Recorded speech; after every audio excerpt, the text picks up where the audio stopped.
Let's get buzzy. Okay, so Robbie Shakepeare of the legendary duo, the legendary reggae dancehall dynamic duo Sly and Robbie has passed away. Shakespeare had reportedly been ailing for some time and had undergone surgery related to his kidneys. He was living in the United States and was hospitalized in Florida. Yeah, so Sly Dunbar actually issued a statement on his Facebook page. And the statement says, "I'm devastated by the loss of my friend and partner, Robbie Shakepeare, who passed away today. The world has lost a great and talented musician. Rest in peace, my brother. We ask that you respect the family's privacy during this time of grief." Wow. So Dean Fraser, who was in the studio with reggae icon Jimmy Cliff, told the Gleaner that it was a rough day. This is the end of a real chapter in our music. We will never have another Sly and Robbie. He was one of the greatest natural musicians I've ever known. The talent and musicianship that Robbie loaned to the reggae music business is beyond measure. Robbie was a true legend. Yeah, Jimmy Cliff also stopped his studio time to pay tribute to Robbie Shakepeare. And Jimmy said, "Robbie undoubtedly made a huge impact on the music. And as a duet, Sly and Robbie made a huge contribution. His passing is a big loss, but he has done his work and he did it to the max. We will miss him emotionally, but his soul is gone to a higher place, and we'll send him on with love. Condolences to his family." Yeah. Oy. Yeah, man, it's Yeah. rough. It's rough.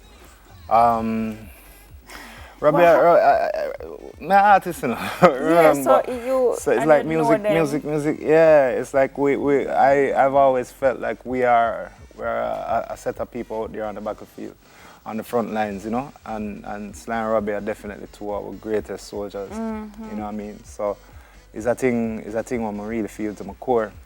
You know what I mean? Robbie was both Sly and Robbie were the first people to ever produce TOK, really. Yeah. I mean, Stephen Gregg, who used to work here, got them to do the rhythm. So Sly and Robbie have been instrumental in our growth ever since the beginning. So I feel it. Yeah. Yeah, I'm sorry. Yeah, about Robbie was my friend. that. Yeah. You know? Yeah. All right, Craig. I can't. Yeah, I'm gonna tell you. It's a thing.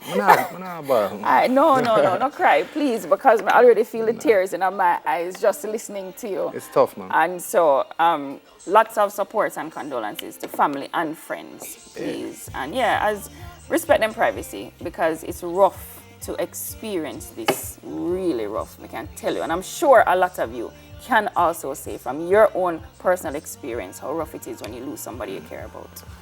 Yeah, these things happen still. No, you know that, I knew you were going to go there. Yeah, because at the end of the day, I lose to continue, the struggle continues, I was still there, I was still have to do the thing.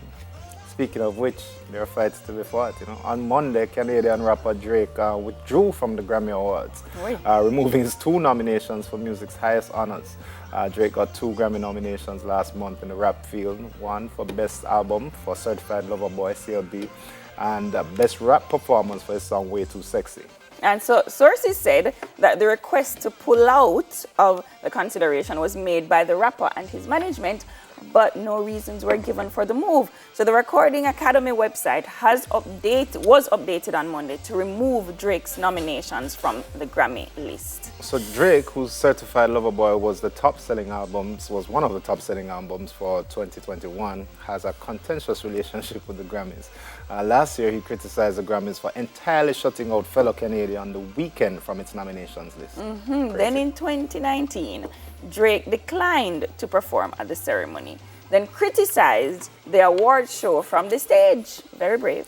While accepting the Grammy for his single God's Plan, Drake said, "I want to let you know we're playing in an opinion-based sport, not a factual-based sport." And he went on to say, "This is a business where sometimes it's up to a bunch of people who might not understand what a mixed-race kid from Canada has to say, or a fly Spanish girl from New York, or anybody else."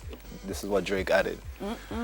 Drake is very outspoken, Oh, yeah, recently. I think it's good to see when people are in positions to effect change.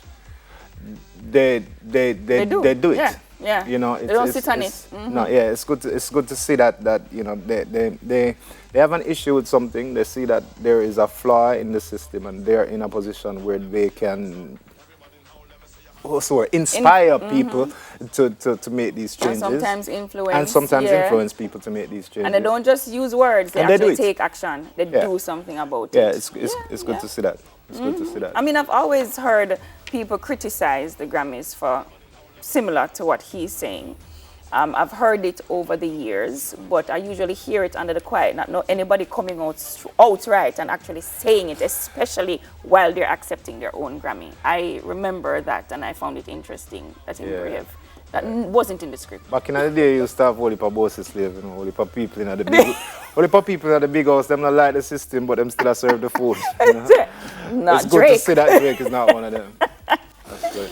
All right, so the United Nations has named Barbados' Prime Minister Mia Mottley among 4 women for its 2021 Champions of the Earth Awards. I like how that sounds. According to the United Nations Environment Program, UNEP, the all-female champions were chosen for their impact and leadership in advancing bold action on behalf of people and the planet.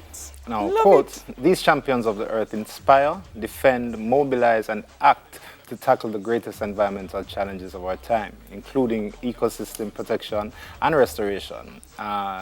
End quote. This is what the UN agency said in a statement. The Champions of the Earth Award is the UN's highest environmental honor.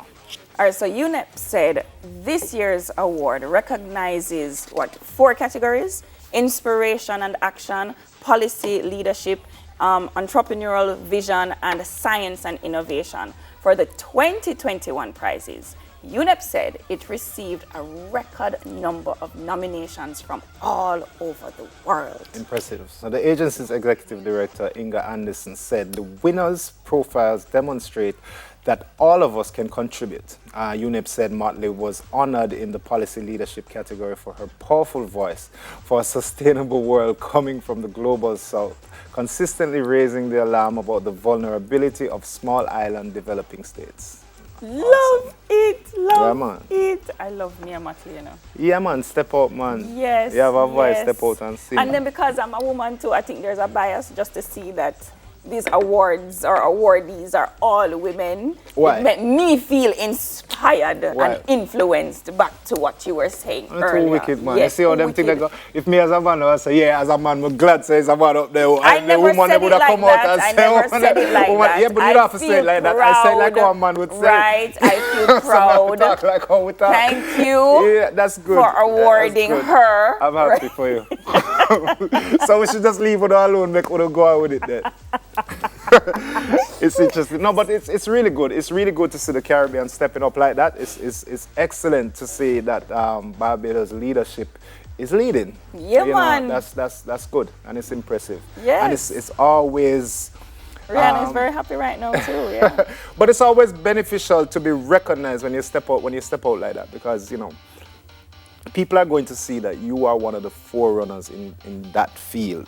So whatever investors there are out there that are looking for places to contribute to the betterment of society and the betterment of community, they will see that she's making the steps. Yeah, man. Prime Minister Motley has always been like that, and I admire it. And I think she's one of the women in terms of leadership, back to the whole woman thing, who should probably study and do some studies as to her leadership style, how she does what she does, and then start to use that to teach other leaders throughout the Caribbean. I think it will help. Yeah. Love it. Love it. Yes. She's a woman. She is a woman. Well, I'm a woman. It would appear.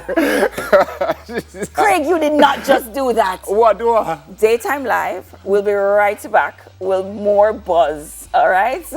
No way you're talking about the powerful voice that you're talking about. It seems like. No, I heard it. I'm saying that there's no way for me to actually know. I can't know. It looks so. Shade.